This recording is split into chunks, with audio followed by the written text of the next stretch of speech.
नमस्कार साथियों, स्वागत है आप सभी का आपके अपने यूट्यूब चैनल सरकारी भारत में। दोस्तों, आज की इस वीडियो के अंदर हम बात करने वाले हैं, जैसा कि आप सभी को पता है एनवीएस की वैकेंसी निकल चुकी है। तो एनवीएस की वैकेंसी के लिए अब तैयारी के लिए हमने भी कमर कस ली है। तो आपके लिए क्लासेस स्टार्ट कर दी गई हैं। तो आज से अपनी जो क्लास स्टार्ट हुई है वो क्लास हुई है स्टार्ट हिस्ट्री की। हिस्ट्री के अंदर आपको पढ़ाया क्या जाएगा, तो मेडिएवल हिस्ट्री को पूरा पढ़ाया जाएगा, मॉडर्न हिस्ट्री को पूरा पढ़ाया जाएगा और एंशियंट हिस्ट्री के बारे में भी आपको पढ़ाया जाएगा।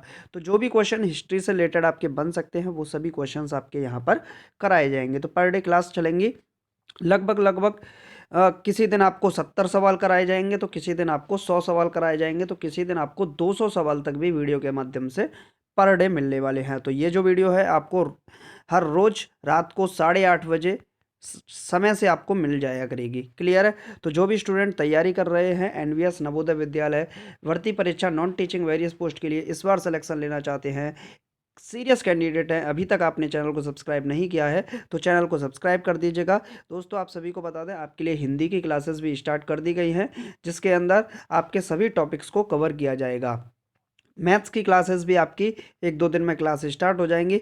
तो कहने का मतलब ये है कि आपकी टोटली क्लासेस स्टार्ट हो चुकी हैं। तो जो भी स्टूडेंट है अभी तक चैनल को सब्सक्राइब नहीं किया है, चैनल को सब्सक्राइब कर लीजिए। चलिए देख लेते हैं। पहला प्रश्न है, वैदिक काल में पढ़ नाम पढ़े बोलते हैं या फिर पानी भी बोलते थे? देखिए, कहीं कहीं इसका पानी लिखा होता है, कभी कहीं पढ़ लिखा होता है। तो पढ़ नाम से जाने गए समुदाय का मुख्य व्यवसाय क्या है? तो एंशियंट हिस्ट्री से स्टार्टिंग करते हैं। एंशियंट से बहुत ज़्यादा क्वेश्चंस आपके देखने को मिल सकते हैं। ठीक, तो वैदिक काल में पाण नाम से जाने गए समुदाय का मुख्य व्यवसाय क्या था? तो इसका सही जवाब है व्यापार। तो व्यापार इक्वल टू लिख सकते हो आप पढ़े, लिख सकते हैं कि नहीं? क्लियर है? नेक्स्ट क्वेश्चन देख लेते हैं। नेक्स्ट क्वेश्चन क्या है? ऋग्वेद में पुत्री के लिए प्रयुक्त शब्द दुहिता। अब ऋग्वेद में एक शब्द बोला जाता है दुहिता, इसका शाब्दिक अर्थ क्या होता है? तो दुहिता का मतलब होता है गाय का दोहन करने वाली। कई एग्जाम्स में ये क्वेश्चन आपका पूछा गया है कि दुहिता का अर्थ क्या होता है? तो दुहिता का अर्थ होता है गाय का दोहन करने वाली। नेक्स्ट क्वेश्चन देख लेते हैं साथियों। नेक्स्ट क्वेश्चन क्या है? तो नेक्स्ट क्वेश्चन है, संगम युग में तमिलों का सर्वाधिक लोकप्रिय देवता क्या कौन था? तो जब संगम युग की बात आती है तो जो तमिल थे उनका सर्वाधिक लोकप्रिय देवता कौन था? तो ये था मुरुगन। कौन था? मुरुगन।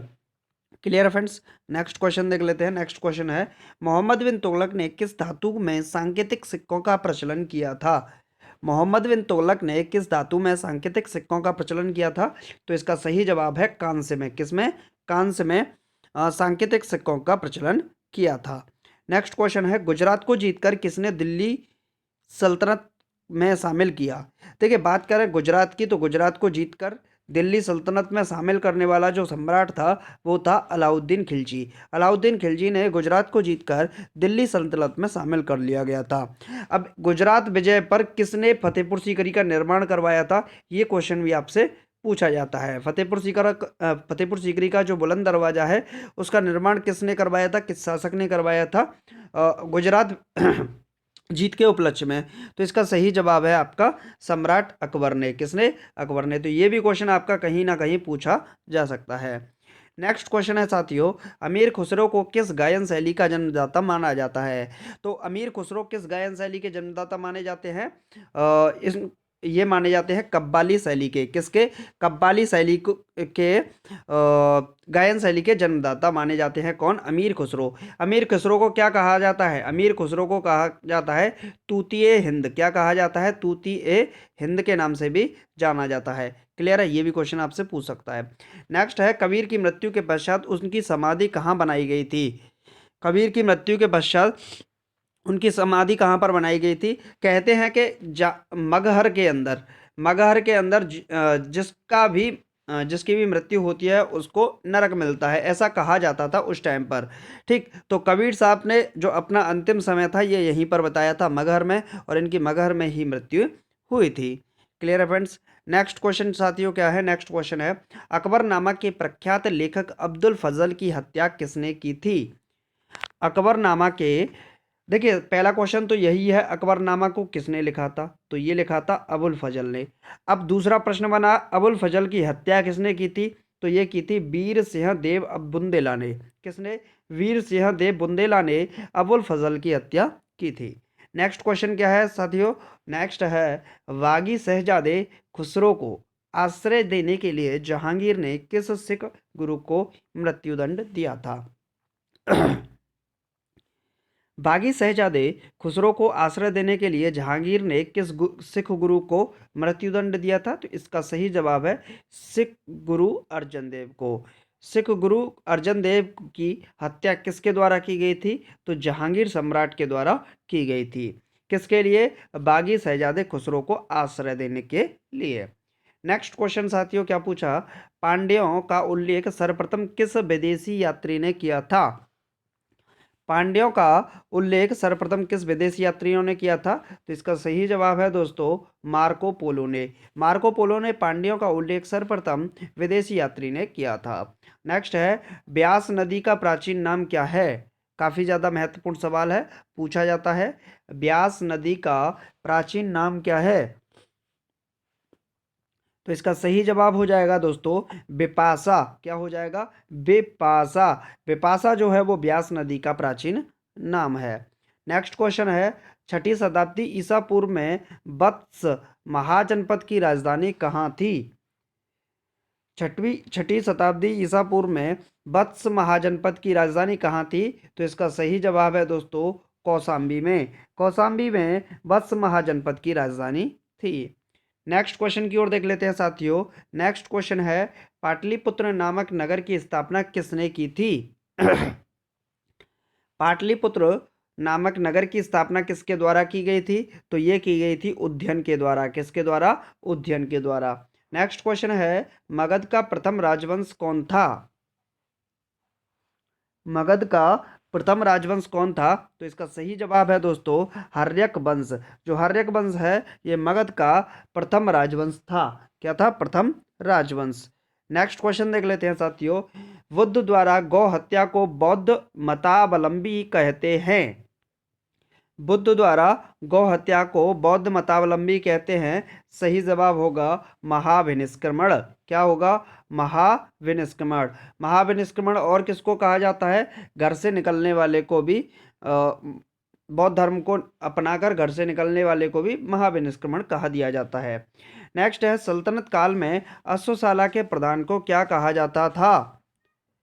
सल्तनत काल में अश्वशाला के प्रधान को क्या कहा जाता था? तो इसका सही जवाब है अमीर ए आखुर। अमीर ए आखुर सल्तनत काल में अश्वशाला के प्रधान यानी कि जहां पर घोड़े रहते थे, घोड़ों का जो प्रमुख सेनापति बोल सकते हैं या उनकी देखभाल करने वाला क्या कहलाता था? अमीर ए आखुर कहलाता था।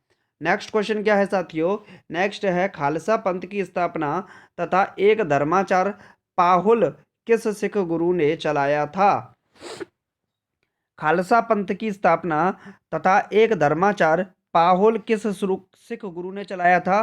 तो इसका सही जवाब है गुरु गोविंद सिंह ने। किसने चलाया था?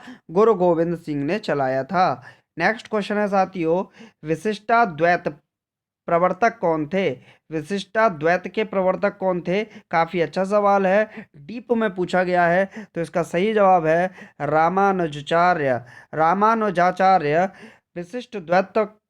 विशिष्टाद्वैत के प्रवर्तक थे। नेक्स्ट क्वेश्चन क्या है साथियों खानवा का युद्ध कब हुआ था? खानवा का युद्ध 1527 ईस्वी को हुआ था। कब हुआ था? 1527 ईस्वी को खानवा का युद्ध हुआ था। आपने याद किया होगा पंखा चला घर को घर। तो प से हो गया कौन सा? देखिए ख से हो गया खानवा का युद्ध, च से हो गया चंदेरी का युद्ध और घर से हो गया घाघरा का युद्ध। तो 3 युद्ध 1527 में हुआ था। खानवा का युद्ध, चंदेरी का युद्ध हुआ था 1528 में और घाघरा का युद्ध हुआ था 1529 में। क्लियर है? चलिए याद हो गए होंगे। नेक्स्ट क्वेश्चन है चोल वंश का संस्थापक कौन था? चोल वंश का संस्थापक कौन था? तो इसका सही जवाब है विजयालय। विजयालय चोल वंश का संस्थापक था। काफी ज्यादा महत्वपूर्ण है। नेक्स्ट क्वेश्चन आप इस पे इंपॉर्टेंट लगा लीजिए। नेक्स्ट है आगरे के लाल किले में मोती मस्जिद किस मुगल शासक ने बनवाई थी? काफ़ी ज़्यादा महत्वपूर्ण सवाल है। ये जो मोती मस्जिद है आगरे के लाल किले में किस मुगल शासक ने बनवाई थी? तो इसका सही जवाब है शाहजहां ने। किसने बनवाई थी? शाहजहां ने मोती मस्जिद का निर्माण करवाया था। इसी ने क्या बनवाया था? इसी ने ताजमहल बनवाया था। तो ये तो आपसे पूछने को रहा। अब प्रश्न क्या पूछेगा? आपसे पूछेगा शाहजहां ने और क्या बनवाया था? तो शाहजहां ने बनवाई थी दिल्ली में जामा मस्जिद। क्या बनवाई थी? जामा मस्जिद। तो ये क्वेश्चन आपसे पूछ सकता है। ये क्वेश्चन एफ कैट के एग्जाम में पूछा गया है। चलिए नेक्स्ट देख लेते हैं। नेक्स्ट क्वेश्चन है पुष्यमित्र शुंग ने अश्वमेध यज्ञ किए थे। यह जानकारी किस ग्रंथ से होती है प्राप्त? पुष्यमित्र शुंग ने अश्वमेध यज्ञ किए थे। यह जानकारी किस ग्रंथ से प्राप्त होती है? तो महाभाष्य से। किससे प्राप्त होती है? महाभाष्य से प्राप्त होती है। चलिए बहुत ही ज्यादा महत्वपूर्ण सवाल आपकी स्क्रीन पर है। ऐतरेय ब्राह्मण किस वेद का है? ऐतरेय ब्राह्मण किस वेद का है? तो सही जवाब है ऋग्वेद का। किसका है? ऋग्वेद का ऐतरेय ब्राह्मण है। ऋग्वेद को सबसे पुराना वेद माना जाता है। ये भी प्रश्न पूछ सकता है कि सबसे पुराना वेद कौन सा है? तो भैया आपका आंसर क्या हो जाएगा? ऋग्वेद हो जाएगा। चलिए नेक्स्ट देख लेते हैं। नेक्स्ट है हिस्टोरिका नामक ग्रंथ के लेखक कौन है? काफ़ी ज़्यादा महत्वपूर्ण सवाल है। डीप में पूछा गया है। सभी स्टूडेंट इंपोर्टेंट लगा लेंगे और इसका सही जवाब हो जाएगा हेरोडोटस। हेरोडोटस ने हिस्टोरिका नामक ग्रंथ के लेखक हैं। चलिए नेक्स्ट साथियों, उत्तर रामचरितम के लेखक कौन हैं? उत्तरामचरितम के लेखक कौन हैं? आप लोगों में से बहुत सारे इसका आंसर तुलसीदास लगाने की सोच रहे होंगे और आप हो जाएंगे गलत। क्या हो जाएंगे? गलत। क्योंकि उत्तरामचरित के लेखक हैं भवभूति। क्योंकि तुलसीदास ने तो रामचरितमानस लिखा है, तो रामचरितमानस के हो गए तुलसीदास और उत्तरामचरित के लेखक हो जाएंगे भवभूति। कौन हो जाएंगे? भवभूति हो जाएंगे डियर स्टूडेंट्स। नेक्स्ट क्वेश्चन क्या है? महमूद के साथ भारत आए किस विद्वान ने भारतीय समाज पर किताबुल हिंद नामक पुस्तक लिखी? तो महमूद के साथ कौन आया था? तो ये आए थे अलबरूनी। कौन आए थे? महमूद गजनबी के साथ अलबरूनी आए, जिन्होंने कौन सी पुस्तक लिखी? इन्होंने लिखी थी किताबुल हिंद। क्या लिखी थी? किताबुल हिंद नामक पुस्तक लिखी थी। बोलिए सभी स्टूडेंट को समझ में आया कि नहीं? नेक्स्ट बहुत अच्छा सवाल है। खरमेर राजा ने किस भारतीय राजा से मित्रता की थी? खरमेर खरमेर राजा ने किस भारतीय राजा से मित्रता की थी? तो ये की थी राजेंद्र प्रथम से। राजेंद्र प्रथम से किसने मित्रता की थी? तो ये खरमेज राजा ने की थी। नेक्स्ट क्वेश्चन है काफी ज्यादा महत्वपूर्ण सवाल। सल्तनत काल में हक ए सर्व क्या था?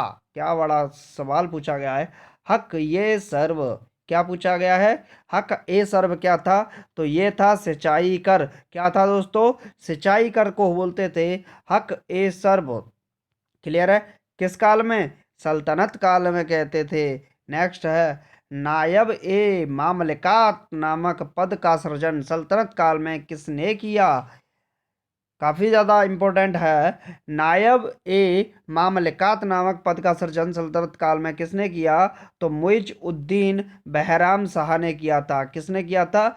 मुइज उद्दीन बहराम शाह ने किया था। नेक्स्ट क्वेश्चन है साथियों, मुगल काल में लोक निर्माण विभाग पब्लिक वर्क्स डिपार्टमेंट को क्या कहा जाता था? तो मुगल काल में लोक निर्माण विभाग को शोहरत ए आम कहा जाता था। क्या कहा जाता था? शोहरत शोहरत ए आम। शोहरत ए आम के नाम से किसको जाना जाता था? तो ये जाना जाता था मुगल काल में लोक निर्माण विभाग पब्लिक वर्क्स डिपार्टमेंट पीडब्ल्यूडी को कहा जाता था। नेक्स्ट क्वेश्चन है साथियों, बंगाल के किस नवाब ने अपनी राजधानी मुर्शिदाबाद से परिवर्तित करके मुंगेर कर दी थी? तो बंगाल का कौन सा नवाब था जिसने अपनी राजधानी को बदल दिया? मुर्शिदाबाद से परिवर्तित करके क्या बना दिया? मुंगेर बना दी। तो इसका सही जवाब हो जाएगा मीर कासिम ने। मीर कासिम ने बंगाल को अपनी राजधानी से हटाकर मुर्शिदाबाद कर दिया था। अरे यह वही मीर कासिम है जिसने 1857 की क्रांति में, किसमें, 1857 की क्रांति में अंग्रेजों के विरुद्ध लड़ते हुए बहादुर शाह जफर, कौन, बहादुर शाह जफर सेकंड, जो मुगल साम्राज्य का अंतिम सम्राट था, बहादुर शाह जफर सेकंड को धोखा दिया था और अंग्रेजों के साथ मिलकर इसको हराया था। चलिए नेक्स्ट देख लेते हैं। नेक्स्ट क्वेश्चन है साथियों, नेक्स्ट क्वेश्चन है, किस अभिलेख से पुष्टि हुई कि पुष्यमित्र शुंग ने अश्वमेध यज्ञ किया?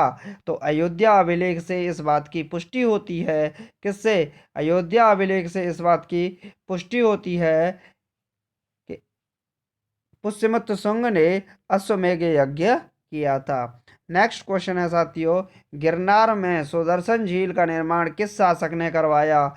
इतना ज़्यादा महत्वपूर्ण सवाल हर एक एग्जाम में पूछा जाता है। सुदर्शन झील, कौन सी झील? सुदर्शन झील का निर्माण किस शासक ने करवाया था? तो गिरनार में करवाया था चंद्रगुप्त मौर्य ने। किसने करवाया था? चंद्रगुप्त मौर्य ने। चंद्रगुप्त मौर्य, जिसके गुरु का नाम क्या था? चाणक्य था। क्या था? चाणक्य, जिसे हम किसके नाम से जानते हैं? कौटिल्य के नाम से जानते हैं। जिसे हम किसके नाम से जानते हैं? विष्णुगुप्त के नाम से जानते हैं। किसके नाम से? विष्णुगुप्त। चंद्रगुप्त मौर्य, वही चंद्रगुप्त मौर्य जिसने किसको हराया था? घनानंद को हराया था। किसको हराया था? घनानंद को हराया था। चंद्रगुप्त मौर्य, वही चंद्रगुप्त मौर्य जिसका बेटा सम्राट बना। क्या नाम था? बिंदुसार था। क्या था? बिंदुसार। बिंदुसार का बेटा कौन था? सम्राट अशोक था। सम्राट अशोक का बेटा कौन था? महेंद्र वर्मन था। कौन था? महेंद्र वर्मन। चंद्रगुप्त मौर्य की शादी किससे हुई थी? प्रश्न पूछ लेता है, कमेंट बॉक्स में बताइएगा आप लोग। चलिए देखते हैं कौन कौन इसका जवाब देता है। नेक्स्ट क्वेश्चन है साथियों, मेगस्थनीज की पुस्तक इंडिका, कौन सी पुस्तक? इंडिका के अनुसार मौर्य समाज कितने वर्गों में बांटा गया था? मौर्य समाज को कितने वर्गों में बांटा? तो मौर्य समाज को मेगस्थनीज की पुस्तिका थी। मेगस्थनीज की पुस्तिका। मेगस्थनीज कौन था? प्रश्न बनता है। मेगस्थनीज बिंदुसार के दरबार में रहता था। कौन था? बिंदुसार के दरबार में राजदूत की तरह रहता था। और ये मेगस्थनीज की पुस्तक थी इंडिका, जिसमें मौर्य समाज को 7 भागों में बांटा गया। कितने भागों में? 7 वर्गों में बांटा गया, जिसमें दार्शनिक, कृषक, सैनिक, चरवाहे, शिल्पी, न्यायाधिकारी और पार्षद हुआ करते थे। तो 7 हुआ करते थे, दार्शनिक, कृषक, सैनिक, चरवाहे, शिल्पी, न्यायाधिकारी और पार्षद। क्लियर है? चलिए नेक्स्ट क्वेश्चन क्या है?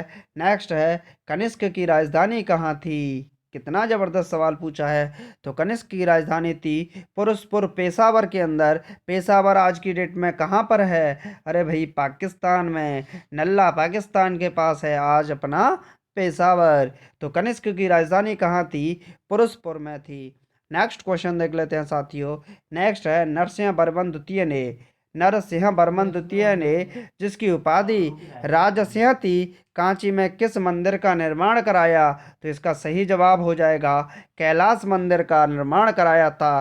प्रश्न पूछ सकता है, कैलाश मंदिर का निर्माण किसने करवाया? तो नरसिंह वर्मन द्वितीय ने।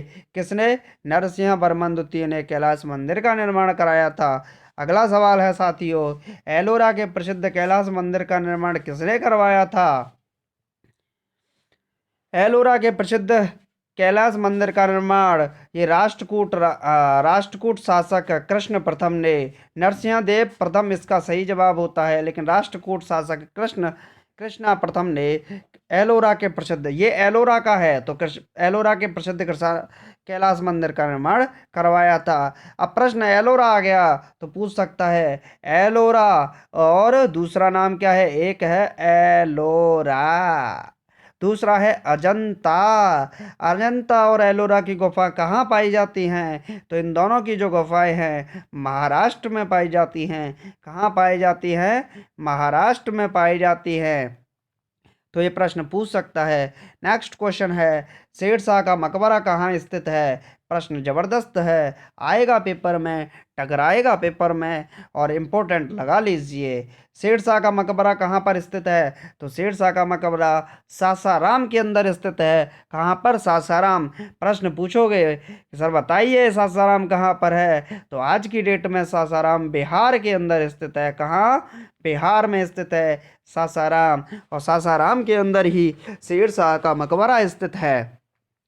प्रश्न पूछोगे सर अकबर का मकबरा कहाँ पर स्थित है? अकबर का मकबरा कहाँ पर स्थित है? तो अकबर का मकबरा सिकंदराबाद में स्थित है। कहाँ पर? सिकंदराबाद में स्थित है। सिकंदरा में स्थित, सिकंदरा में क्या स्थित है?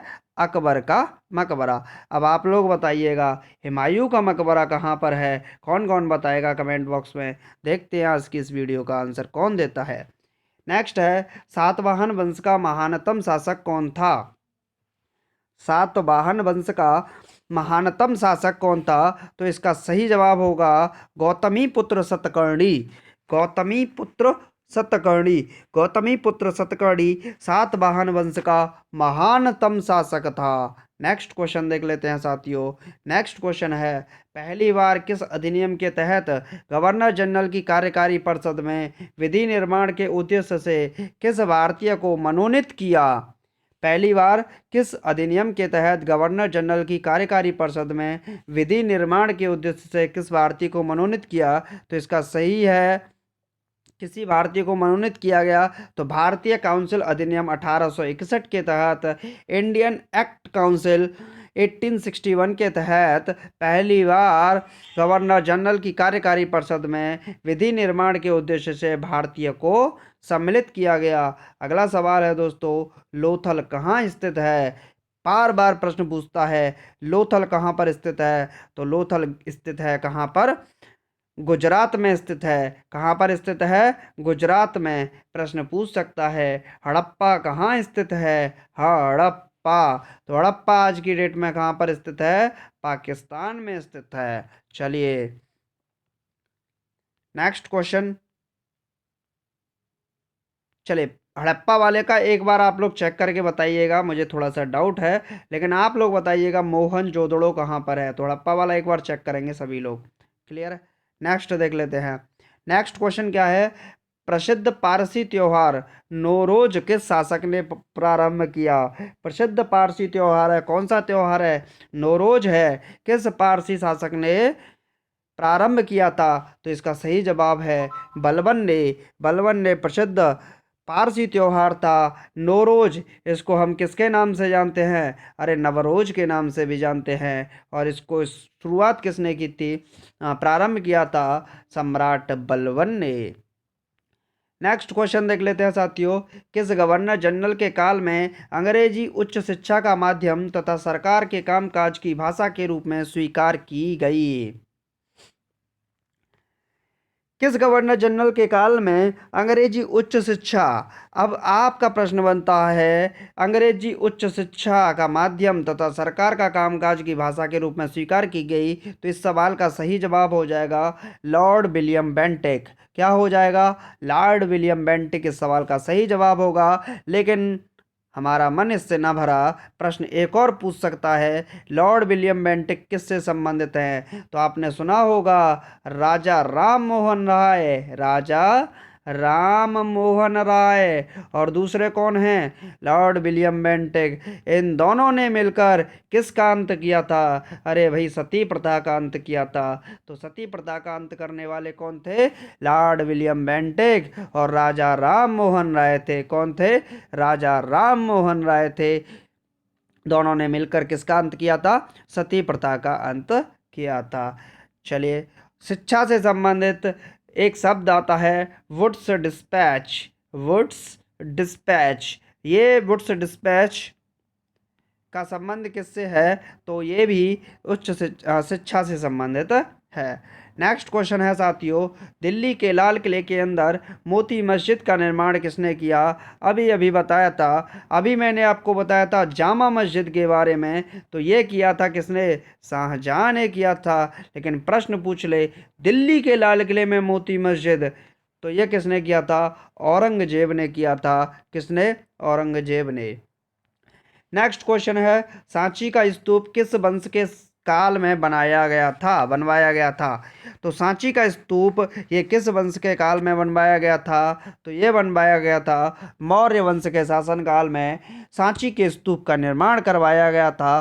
भाई प्रश्न पूछेगा कि आखिरकार ये सांची का स्तूप भारत में है कहाँ? तो प्रश्न का जवाब हो जाएगा अपने मध्य प्रदेश, मामा की नगरी मध्य प्रदेश में सांची का स्तूप स्थित है। नेक्स्ट क्वेश्चन पूछता ही है, बार बार पूछेगा। इस सांची के स्तूप वाले पे इंपॉर्टेंट लगा लीजिए आप लोग। किस राजवंश ने हत्या कर सत्ता हथियाई तथा जिसका अंत भी हत्या के द्वारा ही हुआ?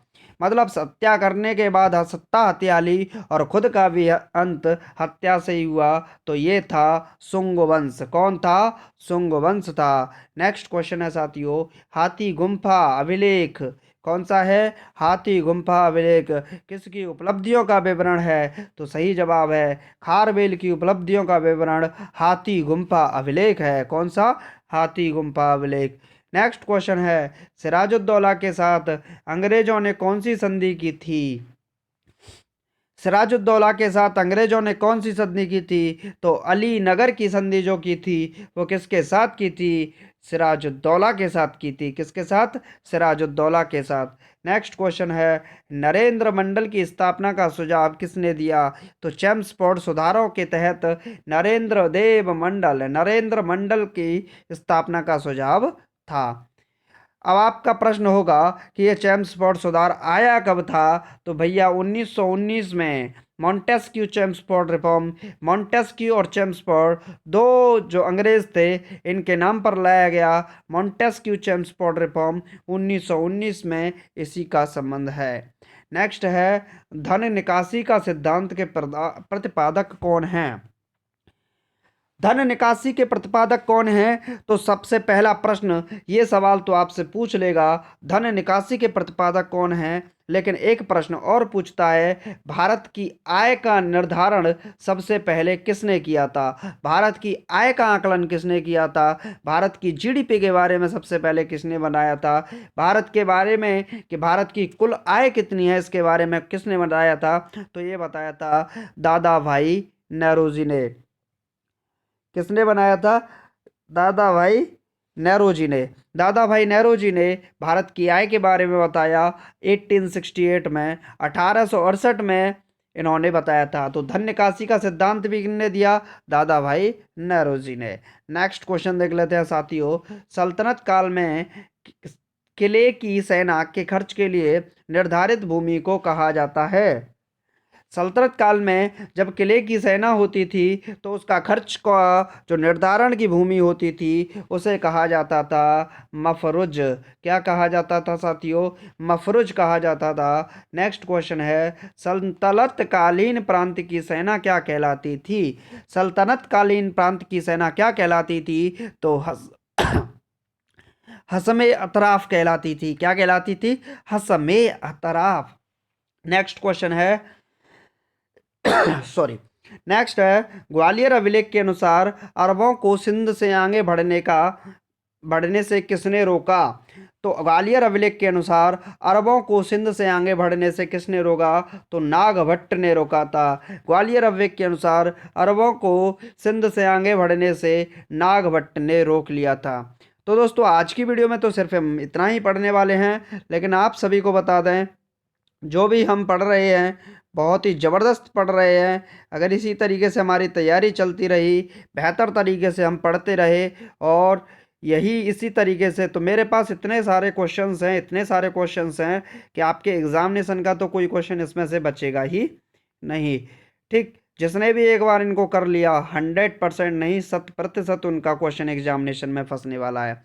तो आज की वीडियो में लगभग मैंने जो क्वेश्चंस किए हैं वो लगभग 60 प्लस लगभग 70 के करीब क्वेश्चंस हम इस वीडियो में कर चुके हैं। तो दोस्तों पर डे आपको 70 क्वेश्चंस की सीरीज मिलेगी। अगर आप लोगों ने अभी तक चैनल को सब्सक्राइब नहीं किया है तो चैनल को सब्सक्राइब कर लीजिएगा। आप सभी को बता दें, वीडियो शेयर करना बिल्कुल ना भूलें, क्योंकि एनवीएस की तैयारी करने वाला सिर्फ एक ही टीचर यूट्यूब पर है और वो है शुभम दीक्षित। यानी कि सरकारी भारत यूट्यूब चैनल आपके लिए, आपकी सरकारी नौकरी के लिए प्रतिबद्ध है, आपकी तैयारी में चार चांद लगाने के लिए प्रतिबद्ध है।